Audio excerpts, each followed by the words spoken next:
Alright guys, my name is Logan with West Desert Shooter. Welcome back to another Reloading and Results. This time we are shooting 6.5 Creedmoor, and that is spelled M-O-O-R. I still see a ton of people who don't know how to spell Creedmoor, even though it's been around a long time. Very interesting. Today, we're going to be playing with the Hornady 130 grain ELD match.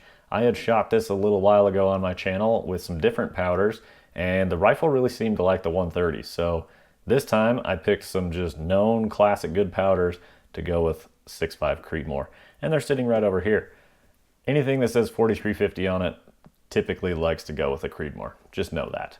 IMR4350, this is a newer powder to me. I've been playing with H4350 a long time, and recently picked up IMR just for the sake of experimenting with it, and it's been really good so far. I've really enjoyed using it. We got the good old Reloader 17 over here. Now what's interesting is Reloader 17 should be a slower burn rate than like Reloader 16. I would say 16 is, in my mind, would be better for the 130s because it's a little faster, it's a little lighter weight bullet.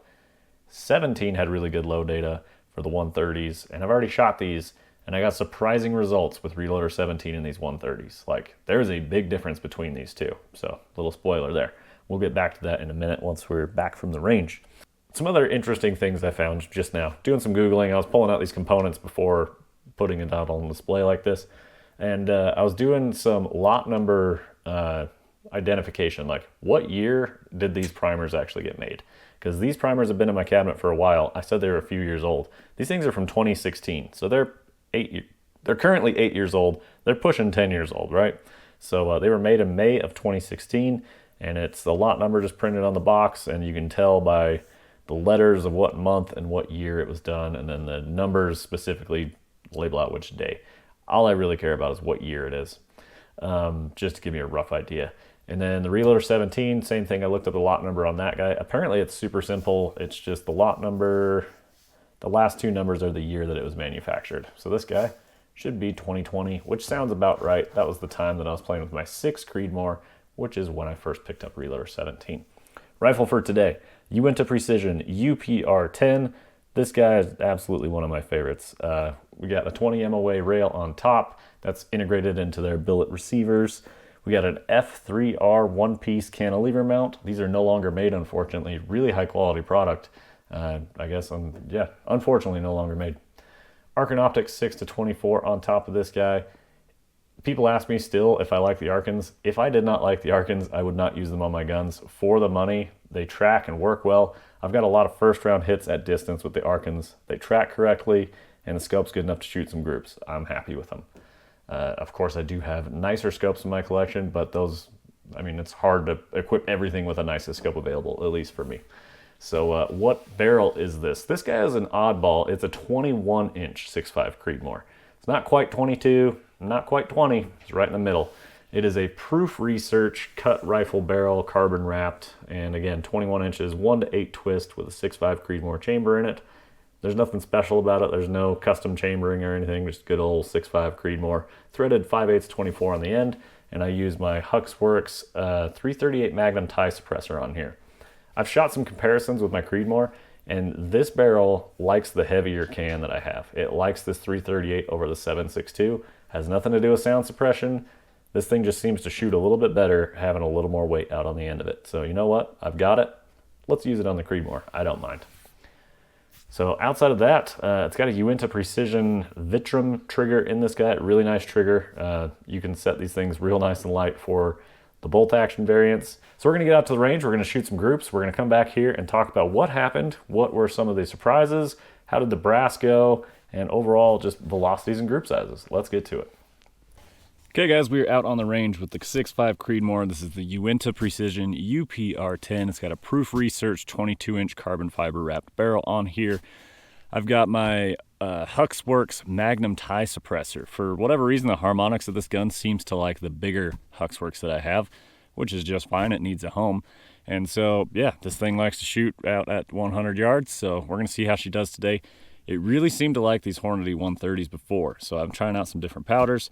Up first, we got IMR4350 at 42.5 grains. Got 10 rounds loaded in my mag, and then we are going to shoot 2 5-shot groups. but we're going to combine all the velocities together for an overall average and an overall SD of 10 rounds. So let's get to it. I've already shot a 0 group, and that was 4 shots, and she should be ready to eat. So not hot, just warmed up. As far as the temp goes today, it's low 50s right now, and it's warming up. It's early morning. I can't say early morning, it's about 10:30. So here we go.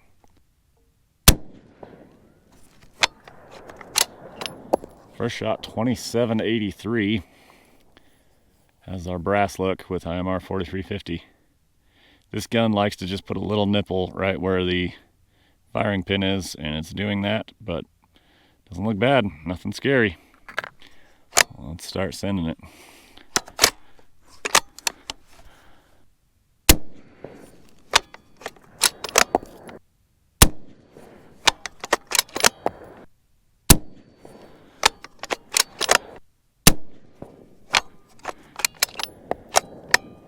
Now let me change my chronograph screen. Yeah, everything's looking exactly the same here. Nothing bad at all. The only downside to this FX True Ballistic chronograph is it doesn't let me break down every shot that I've done to see if there's like one outlier. You can go back 2 shots and then see your average, but yeah, it just doesn't let you go back and check them all. Maybe there is a button here. Maybe I'll play with it here in just a second. Okay, so our second 5-shot group. IMR4350 with the 130s. Now the gun's warm. She just fired 5 rounds.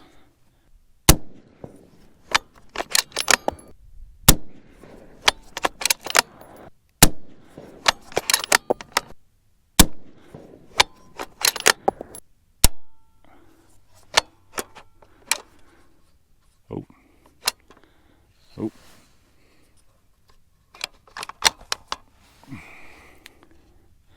That was weird.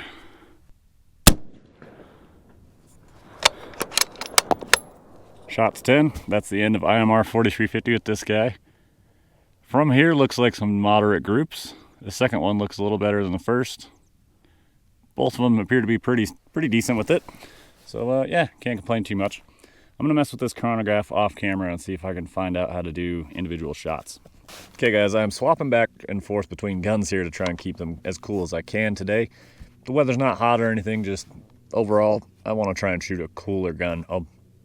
I want a warm gun. Not hot, not cold, just warm. So, doing my best to do that.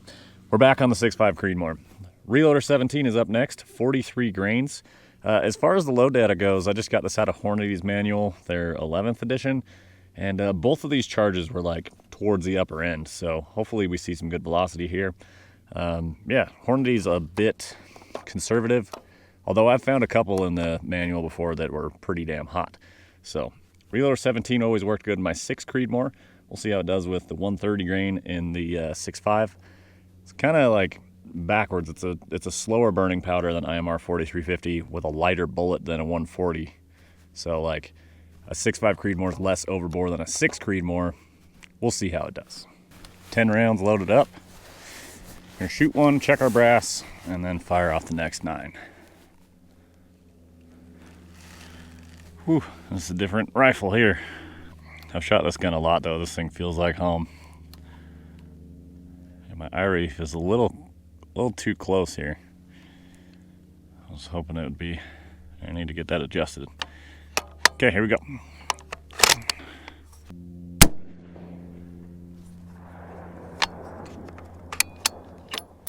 Ooh, that's quite a bit spicier. Okay. Doesn't look scary. Looks a lot like my previous round. A little more pronounced on that primer nipple. But still not like, oh god, I'm gonna cut through the primer or anything like that. It's just a little more. So definitely a hotter round here. Let's see how she shoots.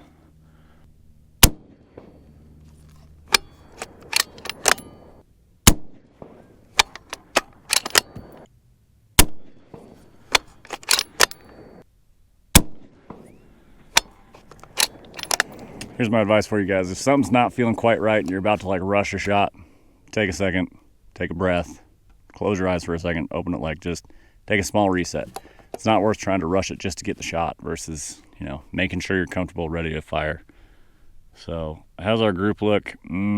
Probably near an inch from what I can see here.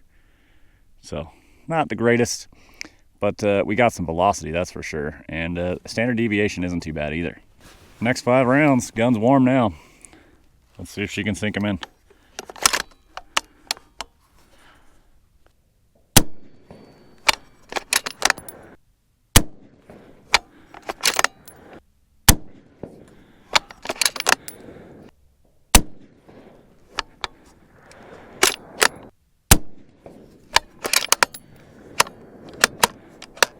All right, and there is our second 5-shot group.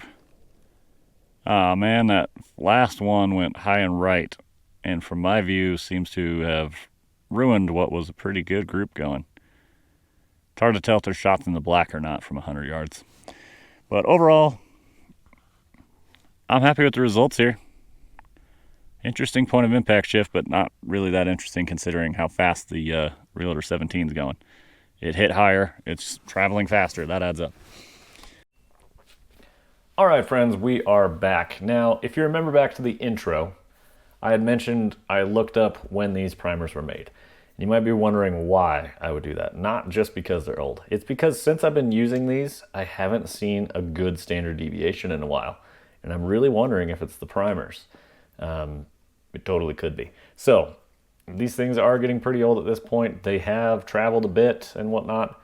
I don't know, man. There's so many variables in reloading, it's really hard to know exactly what's going on. But we're going to try some federal primers in the upcoming videos and see if we start getting good results. Then maybe we can go back to CCIs and see if we're getting bad results again. We'll see how that all goes. So, for the 2 charges that we shot, first up was 42.5 grains of IMR4350. Good full charge of 4350 in this guy. Shooting a 130 grain ELD match. I expect to see good velocities out of this, right? It's not a 130, or it's not a 140, it's a 130 grain. So it's a little bit lighter, should be getting high velocities. I've seen my old 26-inch Creedmoor get 2800 plus with a 140 grain. So that's kind of where I'm like, all right, the Creedmoor is really starting to work pretty hard once you get up in the 2800 foot a second range, at least with a 140. So with the IMR 4350, our average velocity was 2815 with a standard deviation of 14. I'm pretty happy with that overall. Like, out of a 21-inch barrel, that's cooking pretty good. That's definitely more velocity than I've seen with my 140s that I've shot out of this gun. So it's kind of bringing the Creedmoor to life, right, guys? So as far as the 130 over a 140, you know, a shorter barrel, you can pick up velocity, so that's an added bonus. And then depending on the range that you want to shoot, a 130 is plenty good out to 1,000 yards. I would not hesitate to take a 130 to 1,000 yards. If you really want to stretch its legs and go like beyond 1,000, yeah, a 140 is probably going to be a little bit better. You might have more drop with a 140, but long term, it's actually, the 130 will start to fall off faster. The 140 is going to keep on trucking. So generally, that's how ballistics work. And then, of course, you get the differential in velocity. That's where the 130 makes it up in the short term. It's a give and take. There's always something to give and take here, guys. As far as Reloader 17, we loaded that guy up with 43 grains of Reloader 17. Again, a stout charge. I want to push this a little bit. I want to see what kind of velocities we're getting and overall just what this thing will do with these 130s. And man, Reloader 17 brought this guy to life. Spicy round. The first time I've seen this velocity start with a 3 from one of my Creedmoors, it averaged 3,001 feet a second with these 130s with an SD of 10.2. Respectable SD there. I'm not mad about that. And those 130s are cooking out of there. I had to make sure I checked for pressure because I haven't ever seen a Creedmoor shoot into the 3,000s. No, I haven't ever pushed for this specific goal. I usually reload 140s, 147s, and go for accuracy. I've never been like, how fast can we go? But the Reloader 17, like, it let it have it, man. That thing was ripping out there with Reloader 17.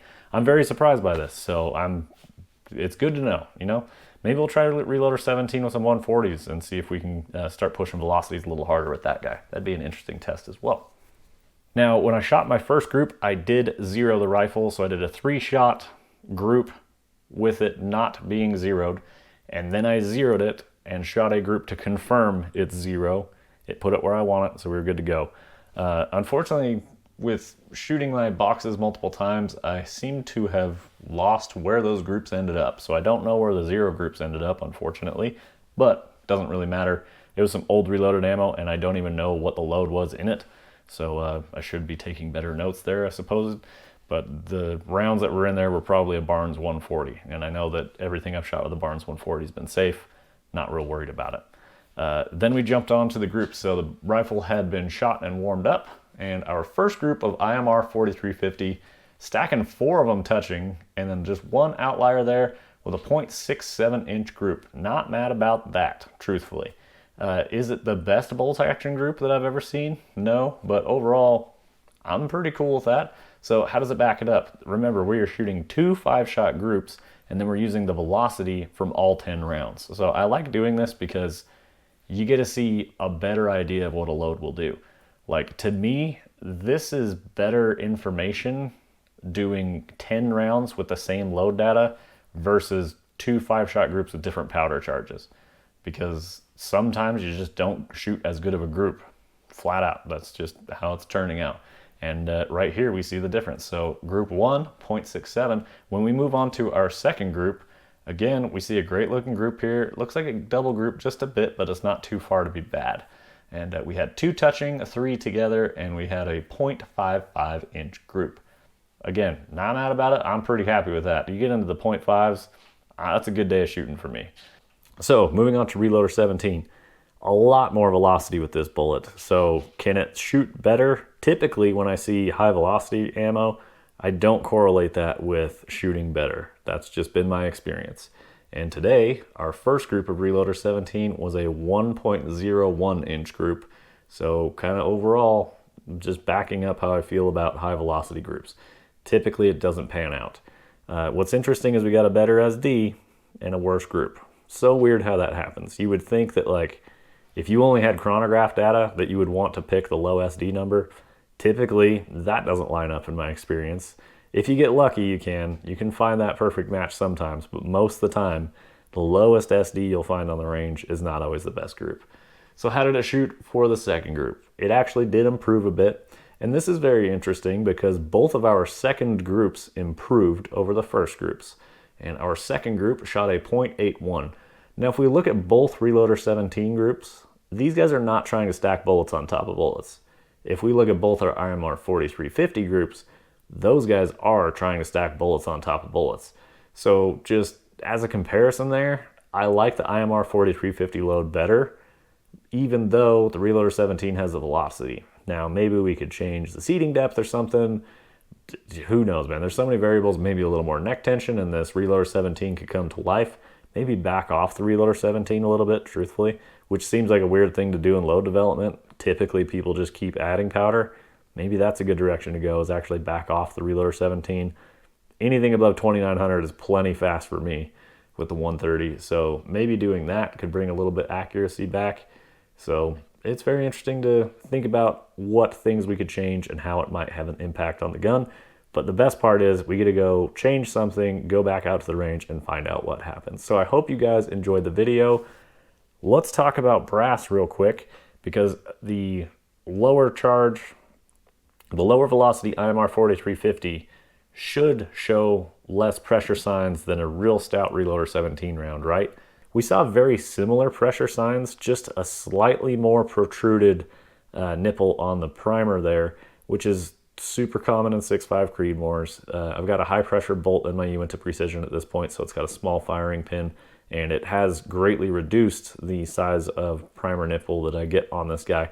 But when you start pushing pressures, you do get those on my rifle. That's just one of the first signs of pressure. I have shot 6.5 Creedmoor rounds before where I actually blew out the primer from actually piercing the primer when the round went off, and that's not good. You don't want to shoot rounds that do that, because gas cutting is very harmful to your rifle, and also it's letting 62,000 psi of an explosion go back towards the shooter, so I don't recommend that. Especially when it's going through the firing pin hole, which is an opening back towards your face. So don't recommend that. If you see a round that does that, you should probably stop, back it off a little bit. Just some general advice there. So I greatly appreciate you guys' time. I hope you enjoyed the reloading and results here with the Uintah Precision 6.5 Creedmoor. Let me know down below. Are you shooting a 6.5 Creedmoor? Are you interested in the 130s? Did this information help you out? If it did, I have another video shooting 130s with some different powders. I believe it was 6.5 stay ball and something else. So you'll have to go back to that video and see what the other powder was, because I don't remember off the top of my head. It's been over a year since I made that video, but we're continuing on with it. So with these 130s, I still think the rifle likes it. Let's keep trying some different powders and see if we can find this magical combination where this thing finally stacks them on top of each other. We will see you guys in the next one.